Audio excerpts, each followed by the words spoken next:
성공예감 별책 부록. 지식과 지혜를 얻는 가장 경제적인 방법, 성공예감 별책 부록 시간입니다. 안녕하세요, 이대호입니다. 만약에 이분이 살아있었다면 올해가 찰리 먼거 탄생 100주년이 되는 해인데요. 탄생 100주년을 맞아서 이 책이 다시 태어났습니다. 가난한 찰리의 연감. 오늘 이 책을 저희와 함께 읽어보시죠. 미래에셋증권 투자와연금센터 이상건 센터장님이 도움 말씀 주실 겁니다. 안녕하세요. 예, 반갑습니다. 사실 이 책을 저도 되게 오래 기다렸어요. 예. 근데 미국에서는 발간된 지 되게 오래됐고 그렇죠. 여러 번 개정도 됐는데 예. 한국에서는 꼭 찰리 먼거가 돌아가신 다음에야 출판이 허락이 됐어요. 제가 개인적으로 이 책을 옛날에 이제 아마존에서 구입을 해가지고 20여 년 된 것 같은데 출판사 사장님하고 만나서 이 책을 한번 펑거를 좀 알아봐라. 예. 그랬더니 그쪽에서 거절을 하더라고요. 찰리 먼거 허락을 안 한다고. 예. 그때까지 그건 정확히 몰랐었어요. 그 미국 외의 국가는 전혀 하지 않는다. 그 답변면서 그 다음에 또 한 번 알아보자고 그랬어요. 그때 또 거절이 다 그래도 안 된다. 왔는데 나중에 보니까 중국어판이 나왔더라고요. 중국에는 허락을 해줬죠. 예, 일단 리루라고 이 책에도 언급이 가끔 되는. 인용이 되는데 그 히말라야 캐피탈을 운영하는 그 중국의 그 천안문 사태 시위 주동했던 인물인데 미국에 와서 컬럼비아 대학이 가치 투자의 산실이잖아요. 거기서 이제 가치 투자 강의를 듣고 가치 투자로 개종을 한 그 미국 그 중국계 미국인 유명한 투자가인데 그 찰리 먼거가 이제 그 리루를 두고 이제 하는 얘기가 그 중국의 워렌 버핏이다. 그리고 리루야말로 정말 천재다. 뭐 한간의 얘기로는 이제 BYD, 네. 중국의 BYD를 찰리 먼거도 개인 그 자기 회사에서 데일리 메일 저널인가 그 투자를 하고 뭐 버크셔도 투자를 많이 했거든요. 근데 그 아이디어를 준 게 리루라는 그렇죠. 얘기가 있죠. 그래서 리루 때문에 중국만. 예, 중국만 내준 했고. 거고 하나 안 하다가 이제 요번에 돌아가시고 나서 우리나라에 이제 이 책이 번역이 된 거죠. 이게 사실 그 원서는 네. 굉장히 책이 큽니다. 네, 거의 우리 맞아요. 사진 옛날 앨범, 맞아요. 두꺼운 앨범처럼. 그래서 저도 이거 해외에서 구매를 했었는데 그래도 어휴, 요번에 나온 원서를 봤더니 좀 작아졌더라고요. 처음에 나왔을 때 원서가 이만했어요. 전 네. 이만한 거를 가지고 있었거든요. 근데 최근에 뭐 이 책이 나오면서 출판사 관계자분이랑 그 저한테 보여주셨는데 좀 작아져 있더라고요. 압축을 했네요. 옛날 거는 진짜 20몇 년 거는 이만해서 하드커버로 진짜 두툼해가지고 종이도 칼라 종이 아주 되게 무거운 책이에요. 거의 옛날 학교 그 졸업 앨범보다 더 맞아. 두꺼운 그런 컨셉의 책입니다. 책이에요. 그런 컨셉의. 예. 근데 사실 워런 버핏을 모르는 사람은 거의 없지만 예. 찰리 먼거는 모르시는 분들 굉장히 많을 것 같아요.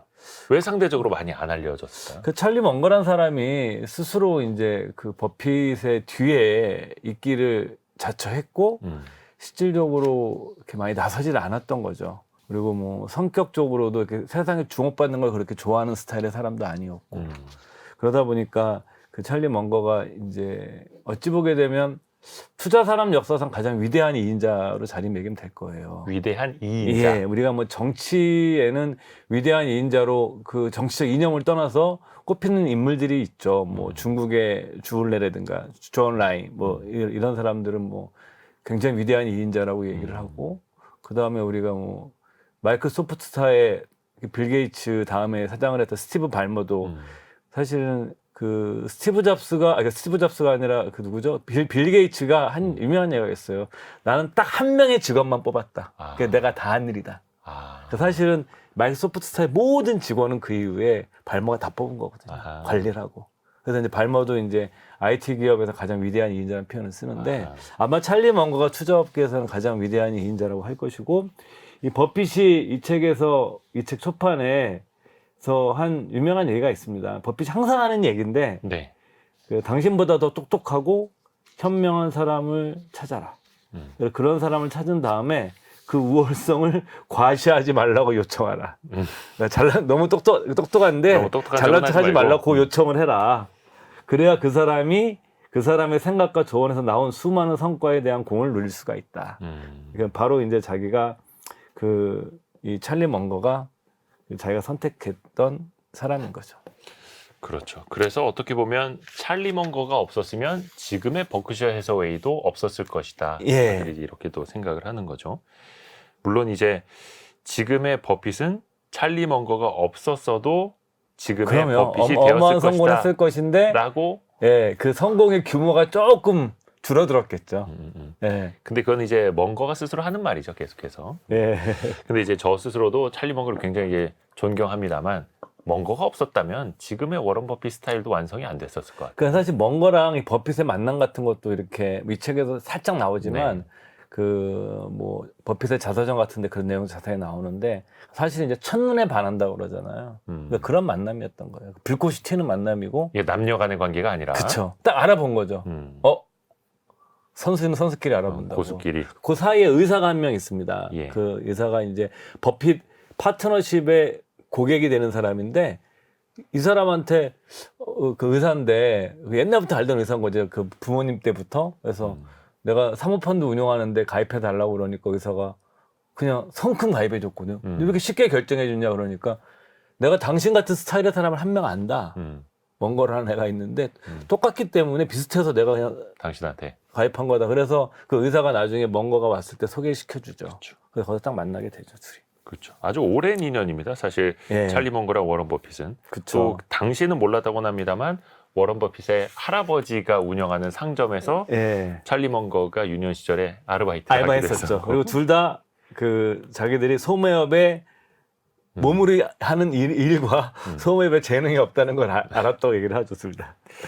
이 책은 사실 찰리 멍거의 소년 시절부터 또 엄청난 예. 성공을 이루기까지 또 그 이룬 이후에도 어찌 보면 99년의 인생을 이제 함축해서 예. 담은 그런 책입니다. 그래서 연감, 전기라는 예. 뜻도 담고 있는 거고요. 키워드로 하나하나 가난한 찰리의 연감을 열어보시죠. 첫 번째는 독학입니다. 독학. 예. 근데 사실 찰리 멍거가 공부를 정말로 열심히 했습니다. 근데 그쵸. 사실 뭐 태어나기에는 금수저 집안이더라고요. 그쵸. 할아버지가 연방 판사였고 예. 아버지는 하버드 법대 로스쿨을 나온 성공한 변호사였고 그 어린 시절에 아마 대공황 되었을 때인데도 전혀 어려움이 없이 성장을 했고 대학도 미시간 대학인가 가가지고 수학 공부하고 또 물리학도 좋아했고 이 사람이 나중에 이제 아버지의 뒤를 이어서 하버드 대학교 로스쿨을 이제 졸업해서 변호사가 되는 과정이니까 사실은 공부 잘하는 천재예요, 천재. 약간 엄친아 스타일의 사람이죠. 예, 예. 근데 이분이 가장 존경한 인물이 독학으로 성장한 벤자민 프랭클린입니다. 예, 예, 예. 이 벤자민 프랭클린 자서전도 국내에 나와 있고 많이 지금 나와 있죠. 절판됐던데 그 스티브 잡스랑 일론 머스크 평전 서트 월터 아이작슨이 네. 이 벤자민 프랭클린의 일대기를 또 썼어요. 근데 이게 절판돼서 저 구하려고 그랬더니 뭐 그 10만 원이 넘는 거예요. 그랬더니 다행히 도서관에 있어가지고 저는 본 적이 있는데 도서관에 빌려가지고 이 벤자민 프랭클린이라는 사람이 사실 거의 정규 교육을 받지 않았던 사람이에요. 정규 교육을 갖지 않았음에도 불구하고 그 이 사람이 뭐 인쇄, 출판, 자선 사업, 공직 뭐 그 프랑스 대사도 했었으니까 네. 그다음 과학 이 사람이 이제 피레침을 발명한 사람이잖아요. 그 다음에 소위 말하는 이제 이 공공 도서관에 대출하는 시스템이라든가 그다음 대학교 건립 또 이 사람이 그런 작업을 많이 해서 발명가이기도 했고 그러니까 다양한 분야에서 엄청난 성공을 거뒀던 사람이죠. 여기에 생활 태도는 극히 실용적이고 그다음에 금검 절약 미덕 이런 가치들을 굉장히 중시 여기에는 또 실용주의자였어요. 그러니까 이런 면이 가서 이제 벤자민 프랭클린이라는 사람은 뭐 이 사람의 뭐 자서전이나 벤자민 프랭클린의 글을 읽으신 분들은 아시겠지만 하나로 좀 정의하기 굉장히 어려운 사람이에요. 본인은 이제 뭐냐면 죽을 때까지 명함에다가 인쇄업자라는 명함을 파고 다녔지만 이 사람 자체가 독학으로 이 많은 걸 업적을 이뤄낸 거예요. 근데 보통 그런 사람들이 너무 학문에 깊게 들어가게 되면 좀 대중과 유리가 되거나 이렇게 오타쿠처럼 되면서 이제 이렇게 거리가 생기는데 이 사람은 또 수많은 대중적 활동을 그렇죠. 하는 또 굉장한 실용주의 사고를 가졌던 거죠. 그러다 보니까 벤자민 프랭클린을 찰리 멍거나 워렌 버핏도 엄청나게 자기 인생의 롤 모델 같은 거로 생각하는 인물이죠. 그렇죠. 그래서 찰리 멍거도 어떻게 보면 벤자민 프랭클린처럼 여러 학문을 통섭을 했던 거고 예. 뭐 수학, 물리학, 심리학, 뭐 경제는 당연하고 금융도 당연하고 그렇게 되면서 본인만의 투자법도 만들었는데 예. 그게 이제 머릿속에서 일종의 격자 배틀 모델 예. 이렇게 표현이 되지 않습니까? 사실 이게 어려워요. 저도 이제 먼거 책들을 읽고 뭐 격자무늬 그다음에 이 사람의 복수의 사고 모형 이런 표현도 쓰고 그러는데 뭐 쉽게 생각하면 제가 뭐 이게 좀 틀릴 수도 있어요. 그래서 쉽게 근데 표현을 뭐 그나마 좀 쉽게 한번 얘기해 보게 되면 우리가 여러 학문이 있잖아요. 물리학도 있고 생물학도 생물학의 뭐 유전학이라든가 뭐 진화론 같은 게 있잖아요. 뭐 경제학도 있고 심리학이 있고 이런 수많은 어떤 학문의 주요 핵심 개념들을 이루는 거는 한 학문의 핵심 사상은 많지 않다는 거예요. 그거를 근데 습득을 해서 익히면 그 자체로 하나의 사고 모형을 만들어내고 그런 사고 모형을 자기는 한 100개 정도 가지고 있다는 거예요. 그래서 그거를 이 저장되어 있는 형태로 언제든지 꺼내 쓸 수 있다는 거죠. 어떤 사물을 바라볼 때. 마치 이제 컴퓨터 폴더 안에서 파일 꺼내 쓰듯이. 예. 그러니까 뭐 여기서 그 찰리 먼거가 뭐 이렇게 얘기하는 것 중에 하나는 뭐 촉매 개념이라든가 예. 주식 투자할 때 촉매 얘기 많이 하시잖아요. 그렇죠. 그래서 물리학 개념이거든요. 그 다음에 예를 들어서 찰리 먼거가 이제 추천하는 책들이 뭐냐면은 총균세, 뭐 이기적 유정자, 리처드 네. 돈킨스의 다윈의 맹점 이런 책들은 이제 사실 생물학 책이기도 하고 진화론 책이기도 하고 아니면 인류사 책이기도 한 거예요. 근데 이 책들을 관통하는 거는 뭐냐면 생존. 그 다음에 이제 경쟁적 파괴. 그러니까 경쟁이 가고 있는 파괴성. 그러니까 우리 파괴적 혁신이라는 표현을 쓰지 않습니까? 네. 그러니까 그런 개념들을 다룬 책이라는 거예요. 그러니까 이런 걸 가지고 기업에 적용을 하는 거죠. 투자할 때는. 그러니까 어떻게 해야 생존해야 되느냐. 그리고 개인의 삶에도 그런 것들을 적용하는 거죠. 그러니까 이런 식의 모델로 끄집어내서 하는 거고 특히 이제 찰리 먼거가 심리학의 조예가 많이 깊어서 그 아마추어 심리학자라는 별명도 있고 이 책의 맨 마지막에 나오는 게 오판의 심리학인데 사실 저는 이 책 나오기 전에 그 오판의 심리학이 다 번역돼서 있어요. 뭐 어떤 번역가 그래서 따로 나오기도 예, 했죠. 그래서 저도 그때 그거를 읽었었는데 그것도 이제 뭐 그 정통 심리학 책을 보신 분들이라면 좀 이견이 있을 수 있지만 먼거는 그냥 자기가 심리학을 전공한 게 아니라 그 인간을 이해하고 세상을 이해하기 위해서 심리학을 공부를 하면서 자기 스스로 인간이 어떻게 하면 판단을 잘못하느냐. 그러니까 좋은 판단을 연구를 한 게 아니라 먼거는 먼저 나쁜 판단을 연구를 한 거예요. 네. 네, 나쁜 판단을 피하면 당연히 그 결과로서 좋은 판단을 하게 된다. 그렇죠. 주식도 나쁜 지식을 먼저 피하면 아하. 결국 남은 좋은 지식으로 많이 거래하지 않아도 성공할 수 있다고 생각하는 사람이죠. 그렇죠. 사고 방식 자체가. 그러니까 그 여기서 뭐냐면 그 찰리 먼거라는 사람이 이런 다학제적인 접근. 그래서 아마 그 제 생각에는 워렌 버핏이 찰리 먼거 이런 점을 굉장히 좋아하지 않았나. 왜냐하면 자기 스승인 벤자민 그레이엄이 그런 사람이었잖아요. 그렇죠. 그레이엄이 대학교 졸업할 때 콜롬비아 대학에서 세계과에서 교수 제안을 받았잖아요. 이 양반이 뭐 그리스 라틴어 능통하죠. 그 다음에 스페인어 잘하죠. 그래서 그냥 혼자 독학을 했는데 독어책 번역하죠. 그 다음에 뭐 수학 잘했죠. 영문학 잘했죠. 그리고 대학에서 희곡도 썼죠. 물론 실패했지만 희곡이. 그리고 자기는 돈 벌려고 집안이 어려우니까 틈틈이 한 주식이 잘 된 거죠. 또 세계적인 이런 거가 된 거죠. 본인은 근데 사실은 주식도 좋아했지만 나머지 삶을 더 좋아했던 사람이거든요. 그러니까 찰리 먼거도 버핏은 어찌 보게 되면 책을 읽어보시면 아시겠지만 투자가 인생의 다인 사람이에요. 근데 먼거는 투자가 삶의 일부인 사람이에요. 그래서 제가 오늘 이 키워드 뽑아올 때도 네. 이 방송에서도 투자책은 별로 뺐어요. 왜냐하면 아하. 그건 이미 많이 얘기도 돼 있고 그쵸. 먼거라는 사람 자체는 어떤 삶을 살아가고 삶을 바라보는 이런 프레임이라고 그러나요? 근데 프레임보다는 더 높은 개념 같아요. 이 사람이 얘기하는 인생 격전 무늬 모델 같은 경우는 그렇지만 그런 식으로 제가 쓰는 표현으로는 사물을 찍어서 본다고 그러거든요. 뛰어난 사람들이 인사이트 있는 사람들이 사진으로 딱 찍듯이 한 번에 보는 눈이 있어요. 분석을 하지 않아도 딱 이렇게 하는 직관과는 다른 영역이에요. 그러니까 알고 있는데 굳이 표현되어 있지 않아서 그렇지 그냥 딱 찍어서 사진 찍어서 보듯이 한 방에 보는 게 있거든요.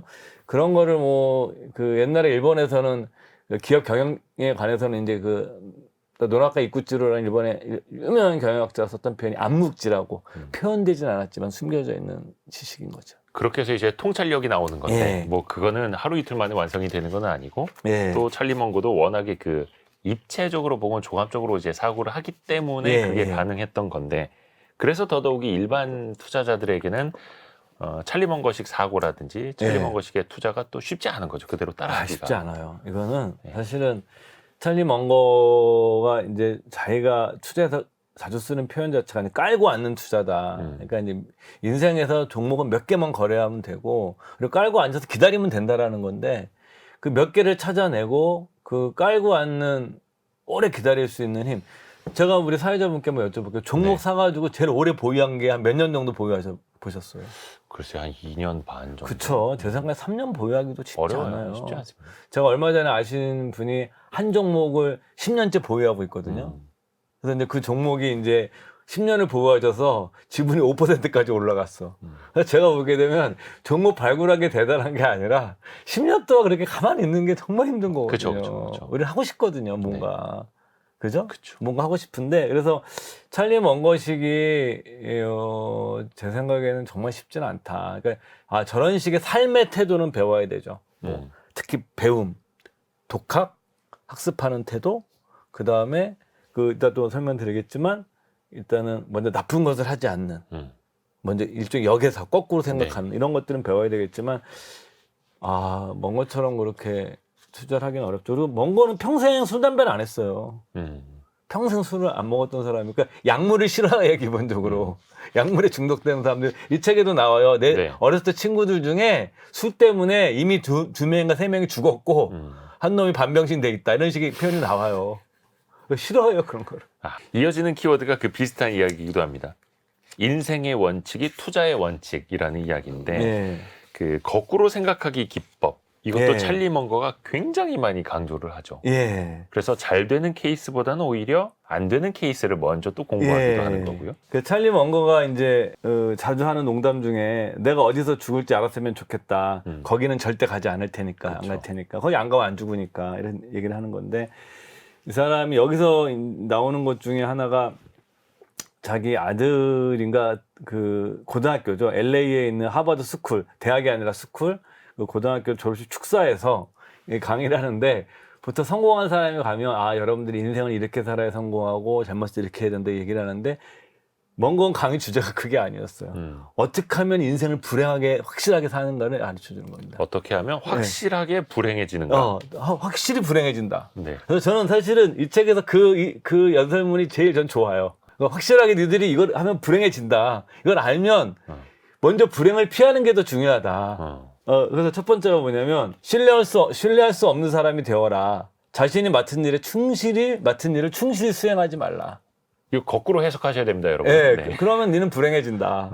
두 번째, 자신의 경험에서 얻을 수 있는 모든 교훈을 얻되 산자든 죽은 자든 다른 사람의 좋거나 나쁜 경험에서 얻은 간접적인 교훈을 최소화하라. 이게 무슨 얘기냐면 내가 직접 한 경험에 대해서는 교훈을 다 얻고 다른 사람들의 교훈, 죽은 자든지 산 자들의 교훈에서는 하나도 배우지 말라.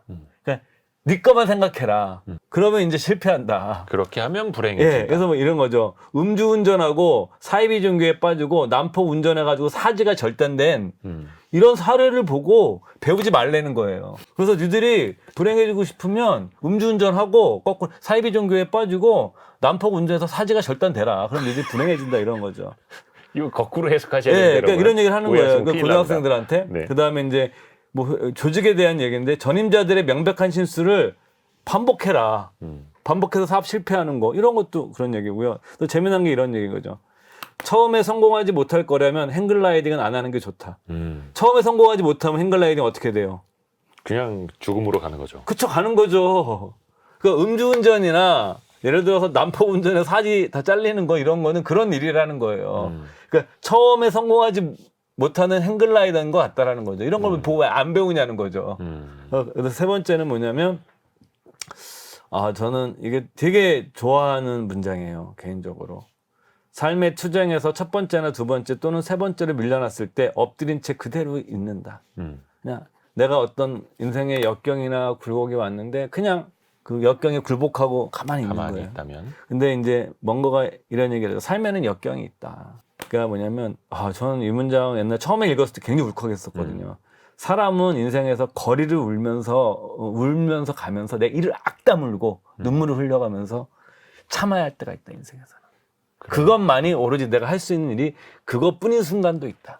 그러니까 이제 울면서 길거리를 걸어가는 순간이 누구에게나 있다. 그쵸. 찰리 먼거는 그 아들이 죽었을 그쵸. 때 테디 그렇게 했었죠. 백혈병으로 죽었을 때 그래서 이게 뭐냐면은 그것만이 할 일이 그거밖에 없었다는 거예요. 그러니까 이를 앙 다물고 울면서 우는데 울음을 참으면서 이를 앙 다물고 그냥 길거리를 걸어가는 거 외에는 내가 아무것도 할 수 없는 상황이 삶에 있다라는 거예요.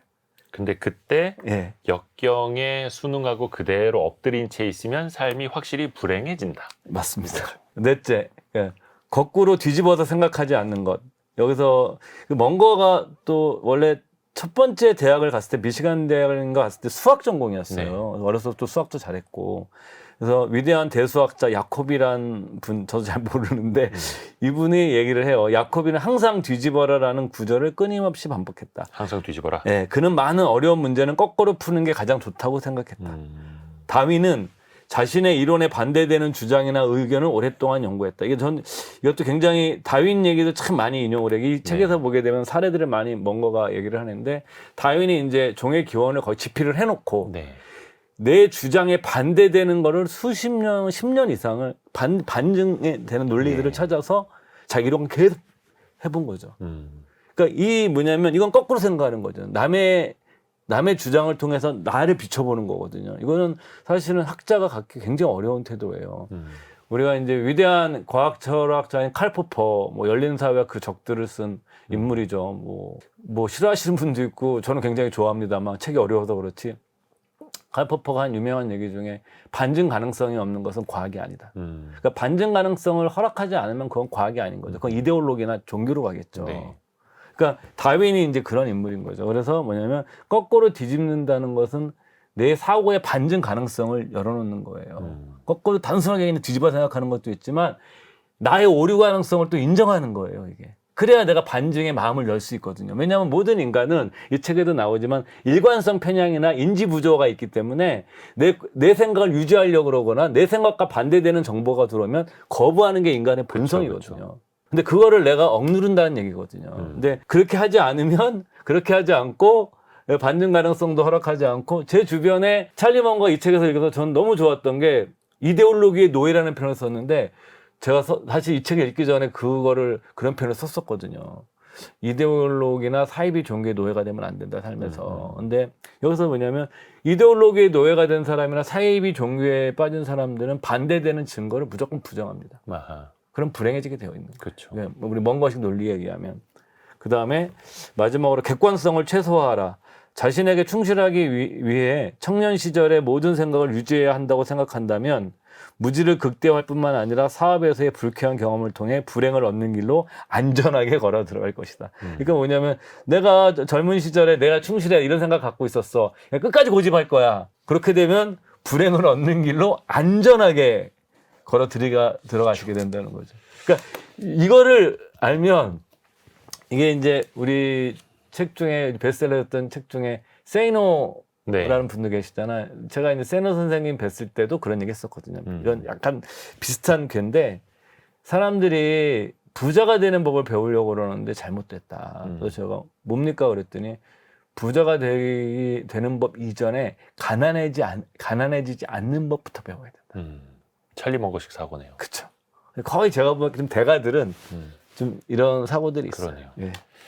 그래서 마지막으로는 객관성을 최소화한다면 불행을 얻는 길로 안전하게 걸어가게 될 것이다. 예. 굉장히 이제 역설적으로 설명을 해준 그런 문구였습니다.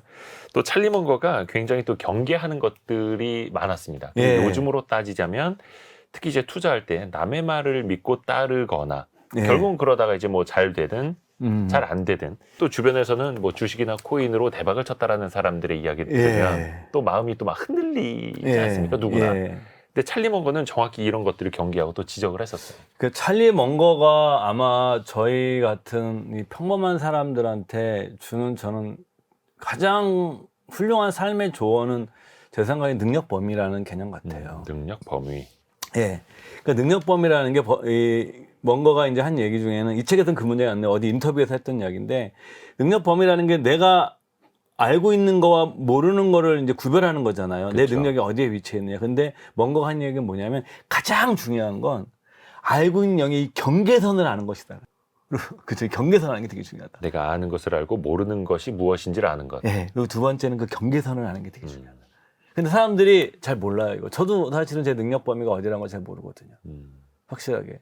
이거 단순하게 투자 영역뿐만 아니라 능력 범위라는 개념 자체는 어떤 삶의 의사결정.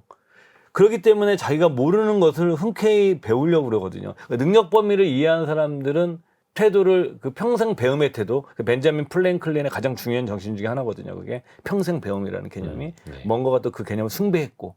그러니까 마찬가지로 능력 범위를 아는 사람들은 자기 능력 범위를 끊임없이 넓히기 위해서 노력을 하잖아요. 네. 그렇기 때문에 이들은 평생 학습가가 되거든요. 이 개념이 중요한 것 같고, 뭐 책에도 이게 나오는데 전문가 말을 너무 많이 맹신하는 거는 굉장히 위험하죠. 우리가 뭐 개별적으로 우리가 투자할 때도 그렇고, 뭐 부동산 전문가 옛날에도 뭐 그런 사람이 뭐 절대 집 사지 마라 뭐 이런 거 썼던 분들 계시잖아요. 대한민국 부동산 대폭락이 온다 이런 책 쓰신 분들은 지금은 그런 분들이 뭐 주식 전문가로 변신하셔가지고 막 계속 이렇게 전문가 행세하는데 사실은 뭐 냉정하게 얘기하면 사이비 전문가들이거든요.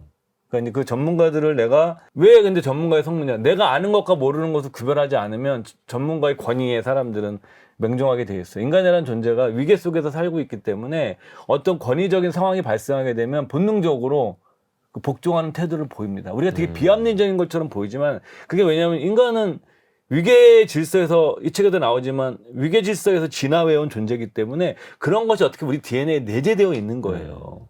그러니까 내가 권력에 좀 복종하는 것 자체가. 그래서 뭐 우리가 이게 말도 안 되는 것 같지만 히틀러가 정말 유대인들을 말할 수 없을 정도로 참혹하게 학살합니다. 제가 뭐 영화 중에 아이만 슈라는 영화를 보면 정말 그 화면들 보게 되면 정말 저 정도까지 했을까 하는 장면들이 나오거든요. 저도 그거보다 저도 울컥 울었어요, 영화를 보다가. 근데 그 정도로 잔인하게 죽였는데 그 죽인 사람들의 한 50%가 독실한 캐톨릭과 루터교 신자들이었습니다. 그 우리가 이해가 안 되는 거죠. 네. 그렇지만 그런 극단적인 상황이 이 뭐 발생하는 거죠. 권위라든가 아니면 뭐 여러 인지적 편향. 그러니까 뭔가가 자기가 굉장히 연구한 주제 중에 하나가 사이비 종교예요. 네. 이 책에서도 인간이 그런 상황에서 왜 그런 일이 생겨나는지. 그래서 이 뭔가가 여러분들께서도 뭐냐면은 능력 범위, 그 다음에 지나친 권위에 대한 복종 이런 것들이 굉장히 이제 위험한 결정을 내릴 수 있는 거죠. 굉장히 경계랬죠, 그런 거. 그렇죠. 그래서 인간의 본성과 인간의 심리에 대해서도 또 연구를 또 많이 하셨던 분이기도 하고요. 그 난관을 극복하는 데 유익한 그 세 가지 방법도 있지 않습니까? 젊은 대학생들한테 한 얘기인데 강연 중에. 네, 저는 너무 좋았어요. 이게 그 난관을 극복하는 데는 세 가지 방법이 있습니다. 첫째, 저는 요즘 진짜 이 말 많이 생각해요. 첫째, 기대를 낮춘다. 정말 기대를 안 하는 사고 방식을 갖는 것이 얼마나 어렵고 내가 맺었던 여러 가지 갈등이라든가 이런 것들이 혹시 내 높은 기대로 상대방 그 정도가 안 되는 사람이었을지도 모르는데 이래서 생겨나는 문제가 너무 많다는 걸 느끼고 있는 거예요. 이거는 이제 찰리 먼거도 그렇고 워런 버핏도 그렇고 여러 차례 한 이야기인데 가장 완벽한 배우자를 만나는 방법, 결혼 생활을 가장 행복하게 하는 방법, 배우자에 대한 기대치를 낮춘다. 그쵸. 이렇게 이야기를 하죠. 그렇죠. 그러니까 그거를 이제 제 생각에는 이런 거를 제 생각에는 한 10대 때부터 가르쳐야 될 것 같아요. 10대 때부터. 그러면 행복해진다라는 거죠. 그렇죠. 그러니까 행복이라기보다는 덜 불행해지는 거죠. 왜냐하면 먼거의 사고번은 먼저 내가 오판을 줄이고 불행해지는 걸 먼저 걸러내고 시작하는 사람이니까. 두 번째, 유머 감각을 갖춘다. 셋째, 친구와 가족의 사랑으로 주위를 감싼다. 그리고 이런 얘기를 합니다. 무엇보다 변화와 함께 살아가고 거기에 적응하세요. 세상이 바뀌지 않는다면 저희 골프 핸디캡은 여전히 12일 겁니다. 그러면서 이제 무엇보다 변화와 함께 살아가고 거기에 적응하고 기대를 좀 낮추고. 그렇죠. 그래서 이제 현자라는 이야기를 들을 수밖에 없는 것 같습니다. 예, 맞습니다. 현명하신 분이에요. 현명하신 분. 그리고 또 그 중간중간에 뭐 지금 이제 뭐 번역이 돼서도 영상들이 많이 있습니다만 찰리 먼거는 정말로 그 위트 있는 이야기들, 유머러스한 멘트들, 찰리 먼거도 그 워런 버핏도 재미있습니다만 찰리 먼거도 정말 한 유머 하셨죠. 사실 버핏은 말을 못 해가지고 예. 자기가 데일 카네기 연설학교에 등록을 해서 예. 돈을 내고 배워요. 말하기 방법. 그래서 자기가 인생에서 제일 잘 투자한 랭킹 최상위에 거기에 내가 배운 거를 자기가 했다고 생각을 해요. 되게 그 워런 버핏이 젊은 시절은 굉장히 또 날카롭게 말하기도 했더라고요. 그리고 이제 이런 거죠. 예를 들어서 그 약간 그 버핏과 먼거가 어떻게 보면 우리가 영어로 블런트하다는 표현 쓰나요? 퉁명스러울 정도로 똑똑한 사람들이 딱 이렇게 쳐버리는 말 있잖아요. 그런 면이 있던 것 같아요. 뭐 먼거는. 똑똑하고 퉁명하게 한두 마디 툭툭 던지는데 그게 이제 비수처럼 꽂히기도 그리고 하고 어떤 경우는 재미있기도 하고. 어떤 사람들한테 망치로 꽉 치기도 하고 뭐 이런 스타일인 것 같아요. 특히 먼거 같은 경우에는. 네네. 근데 이제 이 버핏이나 먼거 자체가 근데 버핏은 이 원체 이 남 앞에 쓰는 걸 싫어하고 그 프로포즈하는 것도 여자한테 되게 긴장돼요. 그래서 자기가 데일 카네기 연설학교에서 연설을 배우면서 자기의 그 많은 거를 이제 바꾼 거죠. 네. 그러니까 그 천재도 자기 부족한 거를 능력 범위를 알고 바꾸려고 노력했다는 거 보면은 좀 대단하죠. 아, 그렇죠. 예. 또 하나 다음 키워드로는 인간적 오판의 심리학입니다. 예. 이게 사실 찰리 먼거가 여러 심리학을 공부를 하고 여러 차례 특히 어떤 뭐 교수들 앞에서도 심리학에 대해서도 또 본인이 강연을 한 내용인데 가난한 찰리의 영감이 미국에서 여러 차례 이제 개정이 되면서 제가 알기로는 가장 마지막에 추가된 부분이 인간적 오판의 심리학 이 부분으로 알고 있거든요. 그렇죠. 근데 이것도 내용이 굉장히 방대합니다. 그러니까 이제 먼거 이 책에서 사실은 이 분량으로 보면은 가장 많은 분량을 차지하는 부분이 바로 그 오판의 심리학. 네. 그러니까 매우 유용하지만 때로 잘못된 결론에 이르게 하는 심리적 경향들 해서 이 25가지의 이 사람들이 그 인간들이 갖고 있는 오판은 잘못된 경향들을 자기 나름대로 분류한 거. 이게 심리학 개념으로 분류한 게 아니에요. 여기에 뭐 심리학의 개념도 있지만 자기가 만들어낸 것들도 많아요. 네. 이 사람들이 룰라팔루자 뭐 이런 것도 만들어낸 거고. 직접 만들어낸. 네, 만들어낸 거죠. 그런 음악 축제가 시카고에 있긴 있어요. 그렇지만 이제 딴따딴따 이렇게 뭐 이렇게 막 이렇게 시끄럽게 막 공연하는 그런 분위기를 나타내는 단어라고 그러는데 그걸 이제 심리학으로 가져와서 이런 여러 가지 오판들이 서로 섞여서 시너지를 내게 되면 극단적인 상황으로 갈 수 있다라는 거죠. 우리가 뭐 예를 들어서 아까 히틀러 얘기 말씀드렸는데 그런 것도 거기에 몇 가지 여러 가지 경향 중에 권위에 대한 복종 오판. 그 다음에 사회적 증거. 왠 옆 사람이 하니까 나도 하고. 그 다음에 일관성 편향. 내가 만약 어떤 이게 히틀러를 믿는데 내가 딴 정보가 들어오더라도 계속 유지하려는 인간의 심리 이런 것이 복합적으로 모여지면 극단적인 행동까지 나아갈 수 있다라는 거예요. 그러니까 이제 또 먼거가 수학에서 제일 중시하는 개념 중에 하나 복리잖아요. 네. 기하급수니까. 복리란 것도 어떻게 보게 되면 여러 가지 요인들이 뭉쳐가지고 폭발하는 이런 개념들을 나타내는 용어로 이제 그 뭔가 쓴 거로 알고 있거든요. 그래서 이제 그런 것들 자기가 본인이 딱 25개 정리해서 일목요연하게 딱 해놓은 거죠. 이거를 알고 너희들이 하면 내가 공부를 해보니까 살아보니까 실수도 줄이고 돈도 덤으로 따라온다. 돈도 큰 돈도. 그렇죠. 네. 그 25가지를 다 저희가 이야기할 수는 없으니까 시간 관계상 몇 가지만 좀 대표적으로 꼽아볼게요. 인간의 행동을 좌우하는 건 인센티브다. 이렇게 또 지적하기도 했어요. 그러니까 저는 뭐 이 말도 굉장히 좋아하는 말이에요. 뭐 흔히 뭐 경제학을 표현할 때 어떤 학자가 쓴 말이 경제학은 인센티브에 관한 학문이다 이런 표현도 쓰거든요. 그러니까 인센티브가 먼 거는 계속 얘기한다. 사람들이 의외로 인센티브를 과소평가한다. 과소평가한다. 과소평가한다. 그러니까 인센티브를 제대로 설정하는 것이 굉장히 중요하다. 예. 그래서 이 먼거가 쓴 자기가 좋아하는 사례를 듭니다. 그래서 이 사례가 이 책에 한 3번인가 4번 정도 나와요. 페더럴 익스프레스 그 택배 회사죠. 물류 회사. 네. 그러니까 이 비행기가 이제 뭐냐면 이 창업자가 이게 박사학위 논문이었거든요. 이게 뭐냐면 공항에 어디 한 군데 메인 그 집결지를 공항 하나 만들어서 여기서 비행기들이 다 와가지고 짐을 싣고 가는 이런 거예요. 이렇게 그러면 나사 이렇게 방사부터 나가잖아요. 이 아이디어를 처음 낸 거예요. 이 창업자가. 그걸 이제 논문을 사업에 적용한 거죠. 그 페더럴 익스프레스 창업자 이름이 갑자기 기억이 안 나. 프레드릭 뭐 어떻게 이제 유명하신 전설적인 창업자인데 거기서 이제 화물을 그 밤에 야간에 모아놓고서 비행기들이 여러 곳에서 와서 싣고 가야 되는데 항상 제 시간에 작업이 끝나지가 않는 거예요. 근데 누군가 그때 제안을 했답니다.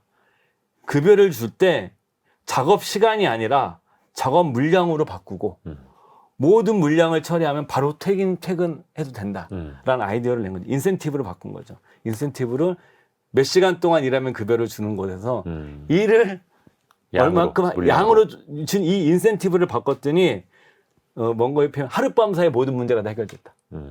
그만큼 인센티브를 잘 설계하는 것이 굉장히 중요하다. 그러니까 회사에서도 우리가 뭐 인사라든가 이런 것이 다 엄밀하게 얘기하면 인센티브 설계거든요. 우리가 보상 체계도 그렇고 사람의 어떤 동기를 볼 때도 사람들이 다 대의 명분을 내세우지만 저는 그런 얘기 하거든요. 그 안에 숨겨져 있는 경제적 동기를 보게 돼요. 이거를 이해하게 되면. 그러면 내가 상대방의 어떤 주장을 들을 때도 미혹된다고 그러죠. 잘못 속을 가능성이 줄겠죠. 이게 바로 심리학을 경제학으로 또 가져온 대표적인 사례이기도 예. 하고요. 찰리 머거가 가장 많이 언급하는 벤자민 프랭클린 같은 경우에도 누군가를 설득하려면 이성이 아니라 이익에 호소하라 이렇게 예. 또 가르쳐주지 않았습니까? 예. 그래서 역시 보상의 방법을 제시해야 된다 예. 이렇게 또 이야기를 했던 거고요. 저는 개인적으로 이 말도 굉장히 좋아하는 말이에요. 굉장히 좋아하는 말인데 이 또 사례가 살러먼 브러더스 지금은 사라진 미국의 한테 유명했던 투자은행이죠. 여기에 법률 자문역을 하는 회사의 법률 자문가가 있잖아요. 네. 그 사람 얘기인데 회사에 어떤 부정한 거래가 있었는데 이걸 이 법률가가 알게 된 거죠. 회사의 법률 자문역에서 CEO에게 보고를 했답니다. 네. 어떻게 보고했냐면 반드시 당국에 보고해야 한다는 법률적 의무는 없을지 모릅니다. 하지만 그렇게 하는 것이 좋습니다. 꼭 해야 합니다. 이렇게 얘기한 거죠. 근데 뭐 꼭 보고해야 하는 의무가 없으니까 CEO는 불편하잖아요. 그쵸, 그러니까 그쵸. 질질 끄다가 사고가 나요. 회사가 날라고 다 잘리죠. 네. 그러니까 이 사람도 잘리고 법률 잘못도 잘리게 되는데 여기서 이제 뭔가가 얘기하는 거죠. 그렇게 얘기하면 안 된다. 이게 분명하게 얘기를 해야 된다. 이 문제로 당신의 인생이 망가질 수가 있어요. 부와 당신의 돈과 평판을 모두 잃을지도 모릅니다. 이렇게 얘기를 했었으면 이 CEO가 그렇게 질질 끌지 않았을 것이다. 그래서 이해관계에 호소하는 것이 가장 설득력 있는 방법이다. 그러니까 사람을 설득할 때는 어떤 명분이나 이런 걸로 설득하려고 그러잖아요. 이거 올바른 일이야. 그게 아니라 그 사람의 이해관계에 맞춰서 설득하는 것이 가장 좋은 방법이다. 얘기를 하고 있는 거죠. 저도 방송에서 몇 차례 말씀을 드렸습니다만 주변에서 누가 금연구역에서 담배를 피우고 있을 때 네. 여기 금연구역입니다. 이런 데서 담배 피우시면 안 돼요라고 하면 싸움만 나거든요. 그치, 싸움만 근데 나죠. 그게 아니라 여기서 담배 피우시면 10만 원짜리 딱지 끊겨요. 아까 그쵸. 어떤 사람 딱지 끊는 거 봤어요라고 말하는 게 그쵸. 훨씬 더 유리한 거죠. 훌륭하십니다. 제가 제 찰리 먼거에게 배운 지혜입니다. 훌륭하십니다. 벤자민 프랭클린도 그걸 강조를 했던 거고요. 사실 네. 우리가 이걸 배우는 게 우리 삶에서 활용하기 위한 거죠. 맞아요, 또 잘 맞아요. 이제 예. 활용을 해봐야 되는 거고 또 그 오류를 피하는 그 오류를 범하게 되는 25가지 사례 중에서 회피라는 용어가 또 자주 예, 들어갑니다. 예. 이것도 어떻게 보면 우리 투자 생활과 빗대서 좀 생각해 볼 지점들이 되게 많더라고요. 그러니까 이게 이 뭐 의심 회피, 그다음에 비일관성 회피, 단순한 고통 회피 이렇게 회피를 쓰는데 사실 이것은 심리학 정통 용어가 아니에요. 그 먼거가 만들어낸 거예요. 그러니까 심리학에 이런 연구도 있긴 하겠지만 이것은 먼거가 자기가 본 겁니다. 뭐 예를 들어서 단순한 고통 회피 같은 건 자기의 사례를 드는 거죠. 예를 들어서 그 아들이 어디 나가서 죽었는데 안 받아들이는 거죠. 예를 너무나 가까운 사람의 죽음을 믿을 수가 없는. 예. 그런데 비일관성 회피 같은 경우에는 이게 또 심리학에서 인지 부조화 이론하고 좀 비슷한 것 같아요. 네. 예를 들어서 우리가 이제 내가 그냥 하는 습관인 거잖아요. 뭐 아까 담배 얘기하셨지만 이런 것이 계속 내가 한번 바꾸기가 어렵잖아요. 그러니까 뇌는 그렇게 프로그래밍이 돼 있다는 거죠. 프로그램이 이미 되어 있어서. 예. 그래서 뭐 이런 것들은 이제 안 하는 게 좋다라고 얘기를 하는 거죠. 그러니까 여기서 사실은 그 먼거의 25가지 오판의 심리학에서 이것은 여러분들이 뭐냐면 이거 어느 하나하나를 명료하게 하는 것보다는 먼거가 강조하고 싶었던 것은 한 것 중에는 이런 하나하나도 중요한데 심리학자들 하나하나만 얘기하지만 사실은 어떤 사회적 현상이나 인간의 의사결정은 이런 것이 복합적으로 무엇돼서 이루어지는 거고 그게 극대화된 게 룰라팔루자 효과다라고 얘기를 하는 거거든요. 그래서 여러분들께 하나하나 개념들을 보시고 이것이 서로 같이 상호작용하는 것도 생각을 하셔야 돼요. 그러니까 먼거가 아마추어 심리학자인데 독특한 거는 그 면에도 있는 거예요. 심리학자들보다 하나만 연구를 하잖아요. 근데 이거를 종합적으로 예. 또 그게 어떤 일을 불러올지까지도 또 감안을 하면서 예. 입체적으로 계속 생각을 또 해야 하는 거죠. 예. 또 넘치는 건 모자라만 못하다라는 이야기도 있는데 자신을 너무 믿거나 아니면 이 상황을 너무 긍정적으로 해석하는 것에 대해서도 또 경계를 합니다. 그러니까 여기서도 이제 오판이 생길 수 이게 있다는 거죠. 대표적인 게 그런 거잖아요. 복권이 이렇게 있으면 내가 기입하는 복권이 있고 네. 그 다음에 그냥 자동으로 번호 선택되는 복권이 네. 있잖아요. 이 두 사람들한테 비교시킵니다. 당첨 확률 누가 더 높게 보냐. 내가 직접 쓴 사람들은 더 높게 봐요, 자기 자신을. 그렇죠. 예. 이게 뭐냐면 내가 개입돼 있기 때문에 이게 과잉 확신 같은 게 생기는 거예요. 내가 하면 더 잘할 것 예. 같고. 그래서 저 중에 굉장히 궁금했었는데 뭐 이 책엔 나오지는 않지만 그 행동경제학의 창시자가 이제 다니엘 커너만 교수잖아요. 예. 다니엘 커너만 교수가 여러 가지 자기가 찾아낸 그 인지적 편향 중에서 가장 위험하게 본 게 뭐냐라는 거를 딱 저 우연찮게 한번 보고서 저는 읽으면서 그 생각을 했었거든요. 가장 우리 인지적 편향 중에 가장 위험한 게 뭘까? 제 개인적인 생각은 과잉 확신이었거든요. 자기를 너무 높게 평가하는 거. 그래서 뭐냐 자기를 높게 평가하는 건 맞거든요. 네. 그래야 자존감이 생기는데 자기를 너무 높게 평가하면서 자기의 오류 가능성을 별로 인정하지 않는 것이 그렇죠. 엄청 위험하다는 건 저는 살면서 많이 느끼고 그래서 그랬는데 다니엘 커너만도 그 얘기를 딱 해요. 자기가 보기에 다니엘 커너만이 가장 경계했던 인지적 편향이 과잉 확신이었다고.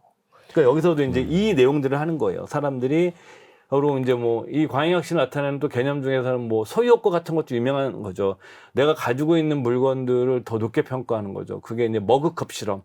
대학생들한테 머그컵을 딱 뭐 이 컵이 있는데 내가 머그컵을 주기 전에 뭐 한 개 얼마면 사겠니 그랬더니 뭐 1달러요. 근데 머그컵을 다 줘요. 똑같은 머그컵인데 네. 그러면 내 게 됐잖아요. 네네. 그럼 얼마에 팔겠니? 그때는 2달러 부르는 거예요. 그쵸. 똑같은 건데 이런 식으로 소유화 효과라는 건데 여기서도 이제 그 뭔거든 그거를 이제 과잉 자기 존중에 넣고 있습니다. 근데 심리학에서는 그 소유 효과로 따로 빠져 있거든요. 과잉 확신도 따로 빠져 있고 근데 뭔거는 그런 것들을 이제 그 비슷비슷한 것들을 모아서 이제 과잉 존중하는 거고 그다음에 뭐 지나친 낙관 뭐 이런 것도 이제 뭐 그런 거죠. 우리가 그런 것들 있잖아요. 뭐 투자할 때 우리 너무 많이 생각하잖아요. 그거 왜 샀어? 그러더니 10배 갈 것 같아서 샀어. 잘 될 것 같아서. 예, 그냥 왜 잘 될 거라고 생각했는데 근데 사실 아시잖아요. 이유 있어요? 그냥 오를 것 같은 산 경우가 되게 많아요. 그렇죠. 딱히 그 이유가 없어요. 그러니까 이런 것들 이제 뭔가가 굉장히 하는 거고 이 박탈 과잉 반응은 이거는 그 행동경제학의 그 전망 이론하고 좀 비슷한 것 같아요. 예를 들어서 사람들이 100만 원을 잃었을 때의 고통이 100만 원을 벌었을 때의 기쁨보다 고통이 그 이익에 대한 기쁨보다 한 2배나 3배 정도의 그걸 느낀다고 그쵸. 얘기하지 않습니까? 그러니까 사실은 뭔가도 이제 그 얘기를 하고 있는 거예요. 이쪽에서요. 그래서 사람들은 똑같은 금액이어도 손실로 인해서 얻는 고통이 이익으로 얻는 기쁨보다 훨씬 더 크기 때문에 예. 손실을 또 회피하려고 하는 그런 것도 이어지기도 하는 거고요. 그래서 뭐 뭔가가 이 책에서는 얘기하지 않는데 이거에 대해서 이제 다니엘 커너만이 한 얘기가 있어요. 예. 우리가 이제 주식 같은 거 이렇게 몇 종목 이렇게 있으면 하나는 플러스 나 있고 하나는 마이너스 나 있고 플러스 나 있고 이러면 사람들 보고 어떤 거 팔래 그러면 사람들은 무조건 플러스 난 것부터 팔거든요. 그렇죠. 이익 본 예. 것부터 팔려고 하죠. 이게 싫어서 마이너스 나 이게 숫자 찍는 손실을 확정짓기 싫어서 이게 잘못됐다. 그래서 이제 카니먼이 한 얘기는 이제 첫 번째 글로벌 관점이라는 개념이 있어요. 이게 글로벌의 세계적 관점이 아니라 전체적 관점이죠. 그러니까 포트폴리오 전체로서 봐라. 아하. 예? 그 다음에 두 번째가 이제 뭐냐면 사고법은 뭐냐면 두 번째 제로 베이스. 네가 다시 시작한다면 사겠느냐. 그러니까 이 두 가지를 가지면 그러니까 글로벌 관점을 갖고 제로 베이스에서 다시 이걸 프레임을 다시 바꿔 놓으면은 내가 손실 회피 감정으로 인한 잘못된 의사 결정을 좀 완화할 수 있겠죠. 뭐 이 책에 나온 내용은 아니지만 관계돼서. 그래서 진짜 투자 잘하시는 분들은 수익률이 100% 넘었는데 예. 그러니까 원금의 2배가 된 상황에서도 이 주식을 더 사기도 하죠. 속된 저는 말로 정말 대단하다고 생각해요. 저는. 불타기라고도 하는데 예. 제로 베이스에서 보는 거죠. 지금 그 가격에서 더 높아진 실적과 비교했을 때 이 주가가 싸냐 비싸냐 딱 그것만 본다. 이렇게 말씀하시는 제 분들 아시는 보면 형님이 그러시거든요. 대단하죠. 한 종목을 계속 10년간 계속 샀어요. 가격 불문하고 예. 싸다고 판단되는 구간에서. 근데 저는 리스펙합니다. 정말 존경합니다. 저는 절대 못합니다. 그러니까 인간의 심리가 그게 되게 어려운 거죠. 어마어마하게 어려운 거예요. 그럼요. 어마어마하게 어려운 거기 때문에 사실은 이렇게 망 것처럼 하나 사가지고 막 깔고 앉아서 막 30년, 40년씩 한다는 것 자체가 우리가 책에서 읽는 거지만 실제로 내가 실천한다는 것은 엄청나게 어려운. 그렇죠. 예. 근데 이게 또 우리가 투자랑 빗대서 계속 이야기를 하는 게 인간의 본능적인 면을 알아야 그것도 그쵸. 거스를 수 있다라는 건데 예. 그걸 거스르면서 해야 하는 게 또 투자이기도 합니다. 그쵸. 그래서 더 어려운 거고요. 예, 투자라는 게 어떻게 보게 되면 역발상적인 요소가 있는 거거든요. 그렇죠. 왜냐하면 역발상적 요소가 있어요. 소수에 쓰잖아요. 음, 그리고 다수의 그 소수에서야 남들보다 부자가 될 수 있거든요.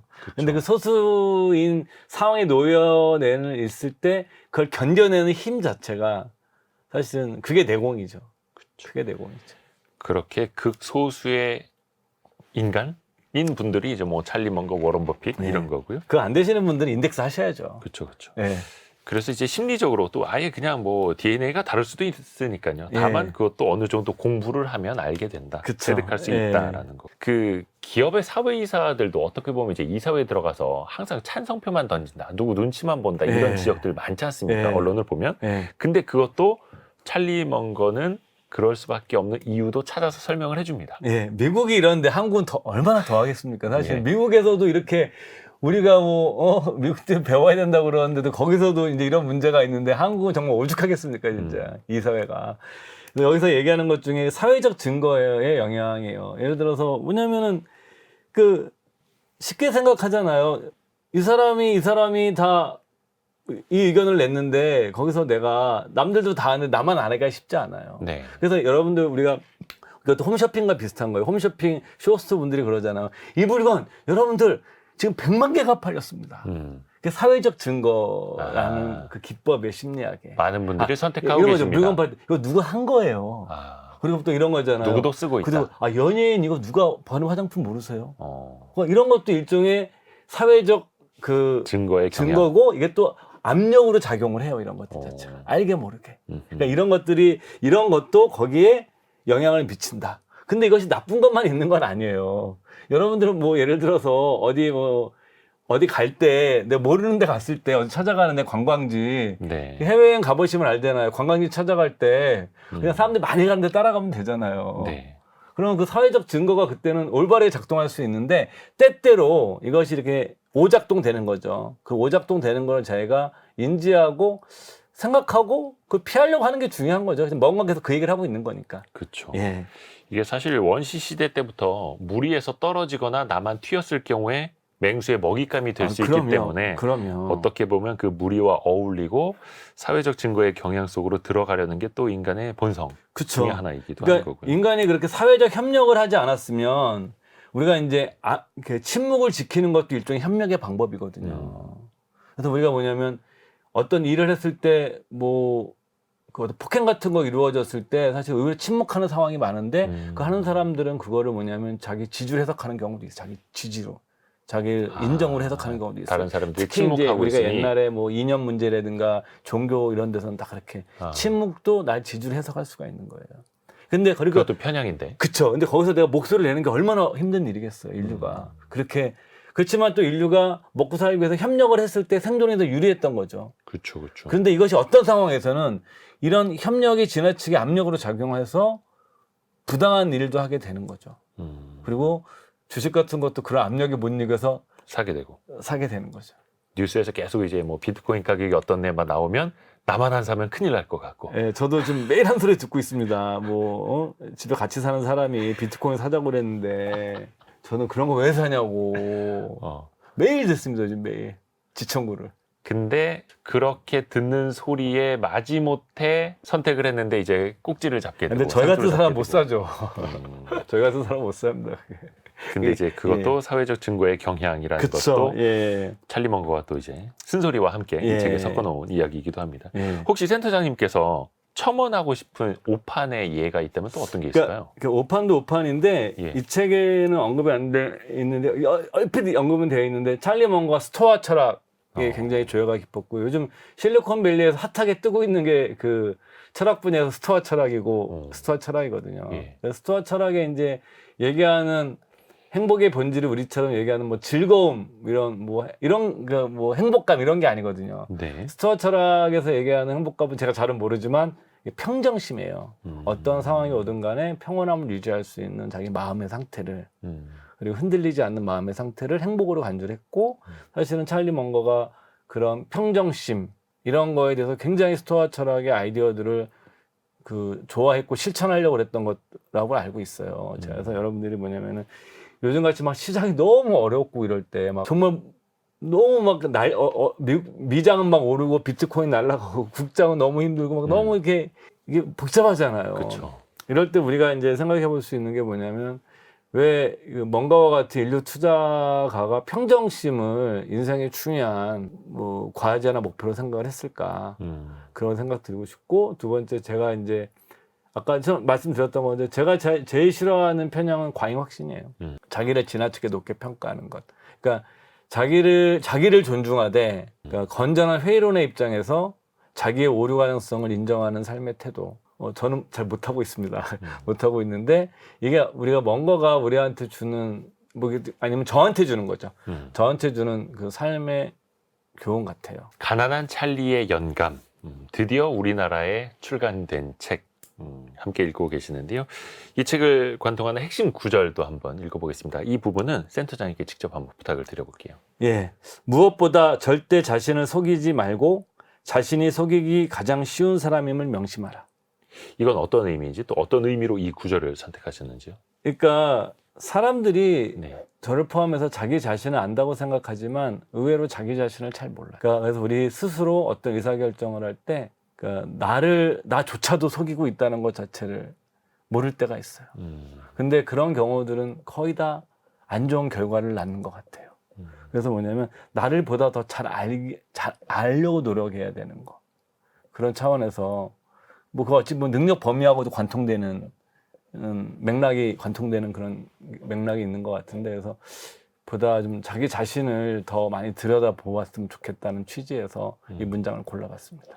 자기 자신을 조금 더 들여다봤으면 좋겠다. 예. 사실 찰리 먼거 책은 그 어떤 투자 방법을 엿보려고 이렇게 펼쳤다가 결국 인생을 배우게 되죠. 네, 맞습니다. 찰리 먼거 관련해서 국내에도 책이 여러 가지가 나와 있습니다만 찰리 먼거가 직접 뭐 연설을 했건 썼던 그 예. 글들을 모아서 피터 코프먼이라고 하는 찰리 먼거의 제 친구가 예. 엮었고 찰리 먼거가 인정한 어떻게 보면 단 하나의 단 하나의 책이기도 책이기도 하고 그게 미국과 중국에서만 허락이 되다가 드디어 이제 사후에 우리나라에도 예. 나오게 됐다라는 책 가난한 찰리의 연감 함께 읽어봤습니다. 미래셋 증권 투자와 연금센터 이상관 센터장과 함께했습니다. 말씀 고맙습니다. 예, 고맙습니다. 감사합니다. 별의별 이야기를 책을 통해서 나누는 별책 부록 마칠 시간이고요. 다시 월요일 아침 9시 5분에 찾아뵙겠습니다. 성공 예감은 오늘도 여러분을 응원합니다.